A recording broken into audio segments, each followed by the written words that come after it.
함께 기도하겠습니다. 사랑해 주님 감사합니다. 새 한 주를 시작하는 우리 성도들의 삶 속에 오늘도 함께 하시고 은혜 베풀어 주시기를 원합니다. 주님을 의지하는 마음으로 또 우리 안에 새로운 승리를 주실 주님을 갈망하며 이 하루도 걷기를 원하오니 주님이 손 내미시는 손 붙들고 오늘도 믿음으로 살아갈 수 있도록 도와주옵소서. 예수님의 이름으로 기도드립니다. 아멘. 우리 찬송가 84장 찬양하시겠습니다.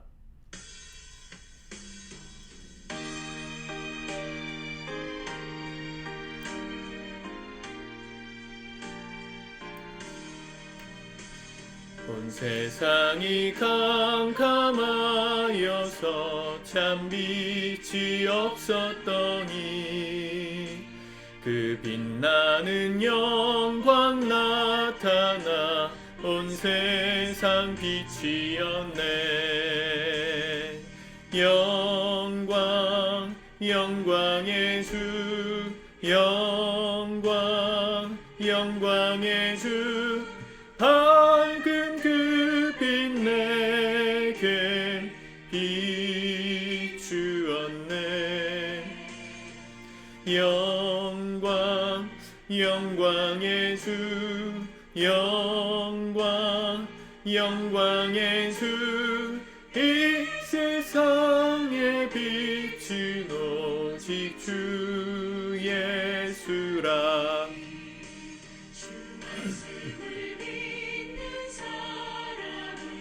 그 맘이 시원하고 그 명령을 준행하는 자 그 길이 환하겠네.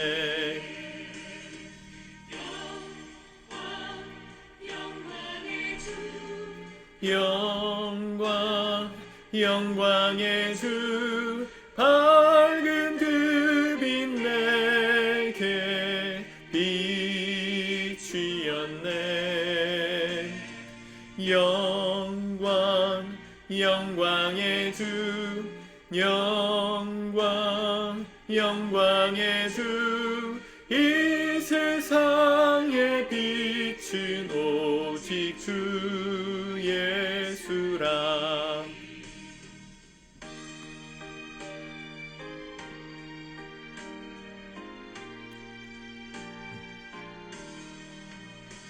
죄 가운데 사는 사람은 그 눈이 어두워도 그 죄악을 씻는 날에는 그 눈이 밝아지네. 영광 영광의 주 영광 영광의 주 밝은 그 빛 내게 비추었네. 영광 영광의 주 영광 영광의 주 이 세상의 빛은 오직 주 예수님. 아멘.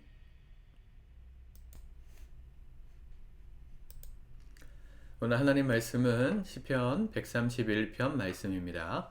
같이 먼저 읽고 묵상하겠습니다. 131편. 여호와여, 내 마음이 교만하지 아니하고 내 눈이 오만하지 아니하오며 내가 큰 일과 감당하지 못할 놀라운 일을 하려고 힘쓰지 아니하나이다. 실로 내가 내 영혼으로 고요하고 평온하게 하기를 젖된 아이가 그의 어머니 품에 있음 같게 하였나니 내 영혼이 젖된 아이와 같도다. 이스라엘아, 지금부터 영원까지 여호와를 바랄지어다. 아멘. 다윗의 시편입니다. 굉장히 짧은 시인데 우리가 인생을 어떻게 살아가야 하는가, 또 하나님을 믿는 믿음이란 어떤 것인가를 배울 수 있는 말씀입니다. 시인은 먼저 1절 말씀에 여호와여, 내 마음이 교만하지 아니하고 내 눈이 오만하지 아니하오며 그랬습니다. 하나님 앞에서 우리가 살아가는 삶의 자세는 겸손한 태도입니다. 겸손하게 살아라. 그러면 보통 하고 싶은 말도 하지 못하고 표현하고 싶은 것들도 좀 감추고 뭐 이렇게 굽신굽신하는 이미지를 생각하시지만 사실은 나의 한계와 또 나의 부족함을 직면하는 것으로부터 겸손은 시작됩니다. 내가 누군지를 정확하게 아는 사람이 겸손한 거예요. 다윗은 훗날 이스라엘의 이 왕이 되어서 이스라엘 역사상 전무후무한 황금기 로열 시대를 열었던 위대한 제왕이 되지만 이 시를 썼을 때는 사실은 아직 왕이 되기도 전이었고 또 왕이 될 마음도 없었습니다. 다윗은 처음부터 왕을 꿈꾸던 야망가가 아닙니다. 그런데 하나님이 부르셔서 그 자리까지 올라간 것이죠. 그런데 다윗은 알았어요. 자기가 뭘 잘해서 하나님이 나를 왕으로 부르셨다. 부르신 게 아니다. 라는 걸 알았어요. 그게 겸손입니다. 다윗은 겸손히 기도하는 거죠. 하나님, 내 마음이 교만하지 아니하고 내 눈이 오만하지 아니하겠습니다. 내 마음에 품을 이상의 꿈을 꾸지 않고 내 눈이 너무 높아져서 고급스러운 것만 갈망하는 그런 야망가가 되지 않겠습니다. 또 내가 큰 일과 감당하지 못할 놀라운 일을 하려고 힘쓰지 아니하나이다 그랬어요.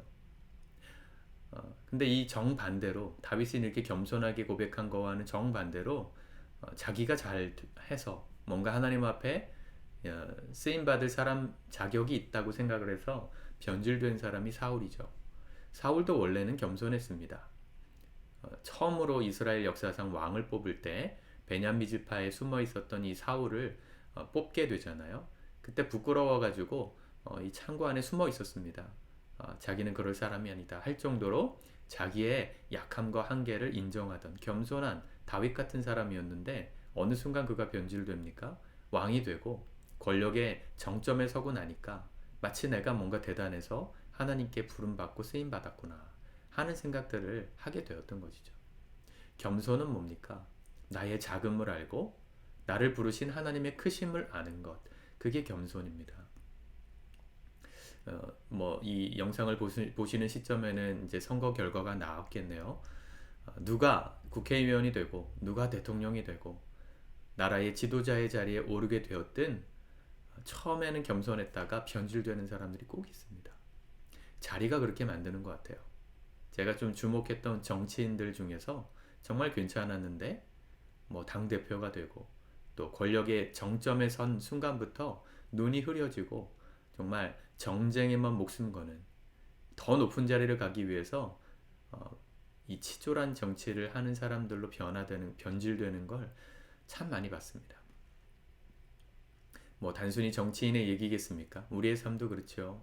내 인생에 뭔가 해뜰 날이 오는 것 같지 않을 때는 뭔가 내 인생이 쭈그러드는 것 같고 누가 뭐라 하지 않아도 내 인생에 대해서 비관하고 겸손하게 말하려고 하는 태도가 있다가 뭔가 좀 잘 되고 돈도 많아지고 또 세상에서 성공하는 길을 걷기 시작하면서부터 사람들이 변질됩니다. 목사님들도 그렇습니다. 작은 교회 목회자로 이렇게 있다가 갑자기 책을 써가지고 유명해지고 또 교회 성도들이 많아져서 큰 교회가 되고 나면 마치 자기가 뭔가 잘해서 됐다고 착각하는 경우들이 많아요. 말로는 아니라고 다 그렇죠. 겸손하다, 하나님의 은혜다 하지만 하나님의 중심을 아시죠? 여러분 오늘 우리가 살아가는 삶에 이 겸손한 태도를 잊지 맙시다. 하나님은 우리가 주님을 신뢰하며 가기를 원하세요. 우리가 주님을 신뢰하고 믿어야 될 이유는 뭡니까? 하나님이 어떤 분이심을 우리가 알기 때문이고 우리가 누구인지를 알기 때문에 하나님을 신뢰할 수밖에 없습니다. 우리의 한계는 어떤 상태일까요? 2절에 보니까 실로 내가 내 영혼으로 고요하고 평온하게 하기를 젖된 아이가 그의 어머니 품에 있음 같게 하였나니 내 영혼이 젖된 아이와 같도다. 젖된 아이, 보통 이때만 해도 먹을 것이 그렇게 많지 않았던 시대다 보니까 엄마 젖을 보통 태어난 지 만 5세에서 7세까지 굉장히 오랫동안 엄마 젖을 먹었다고 합니다. 지금이야 돌 되기 전에 다 떼죠. 이유식으로 넘어가는데 이때만 해도 지금 제 아이 7살 아이 정도까지는 늦게까지 먹는 아이는 그때까지도 엄마 젖을 먹었다고 해요. 엄마 젖을 먹는다는 건 무슨 의미입니까? 아이에게 있어서는 안정감이죠. 인생에 나를 온전히 품어주는 그 애착, 안정감, 또 더 이상 두려워하지 않아도 되는 곳, 그렇죠? 혼자 있으면 어때요? 오늘 뭘 먹을까? 또 뭘 입을까? 인생을 어떻게 살까? 내가 다 결정하고 살아야 하죠. 어른으로 산다는 게 그런 거지 않습니까? 그게 좋아 보일 때도 있지만 사실은 인생에서 가장 행복한 때는 엄마 품에 안겨서 갈 때예요. 내가 어디로 갈까 생각하지 않아도 엄마가 가장 좋은 곳으로 날 데려가고요. 내가 무엇을 먹을까 고민하지 않아도 내게 가장 영양가가 있는 엄마의 젖으로 날 배불리게 해주는 자리. 그게 엄마 품이잖아요. 하나님을 신뢰하는 사람들의 삶이 그러해야 된다는 겁니다. 내가 내 인생의 계획을 세워서 야망을 따라 뭔가 정점에 큰 일을 하고 하리라. 뭐 그렇다 아무 꿈을 꾸지 마시라는 게 아니에요. 주님이 허락하시면 그 자리도 감당해야 되는 사람들이 있는 거지만 다 그 자리에 서는 건 아니에요. 그저 우리의 갈 길은 하나님이 가장 잘 아신다 믿고 그분의 품에 안겨서 그분이 이끄시는 대로 살아가는 삶이 가장 행복한 삶입니다. 저때 나이는 그 어느 누구보다도 마음이 평온한 자예요.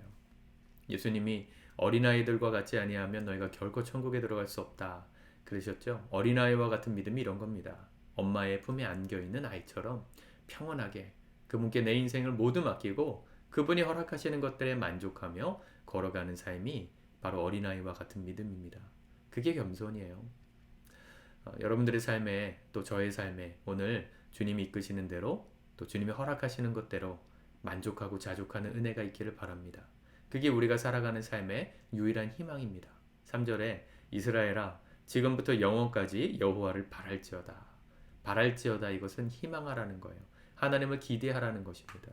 하나님을 기대하는 삶, 내 뜻을 이루어 주시기를 기대하는 게 아니라 그분이 나에게 가장 좋은 걸 주시는 하나님의 심을 믿고 전적으로 의지하며 걸어가는 삶이 기대입니다. 오늘도 하나님이 우리를 위해서 가장 좋은 축복과 은혜를 예비하셨는 줄 믿으시길 축복합니다. 그 주님을 믿고 나의 자금을 알고 그분의 크심을 믿고 오늘도 평온한 가운데 안정 가운데 근심 걱정 내려놓고 기쁘게 걸어가는 저와 여러분들의 복된 하루 되시기를 주님의 이름으로 축복합니다. 기도하겠습니다. 주님 감사합니다. 오늘도 주님의 말씀 우리 마음에 심습니다. 오늘도 어떻게 살아가야 될지 이번 한 주 또 막막한 가운데 있었던 우리의 마음이 있다면 이 시간 주님의 품에 온전히 안긴 어린아이와 같은 평안한 마음을 허락하여 주옵소서. 우리의 약함을 알기에 주님을 의지합니다. 우리를 부르신 하나님의 크심을 알기에 오늘도 주만 의지하고 믿고 나아갑니다. 우리의 삶에 가장 좋은 걸 허락하신 주님을 바라보며 오늘도 주님만 기대하며 주님만 바라며 믿음의 길을 걷기를 원하오니 우리 모든 성도들의 삶을 축복하여 주시옵소서. 예수 그리스도의 이름으로 기도드립니다. 아멘.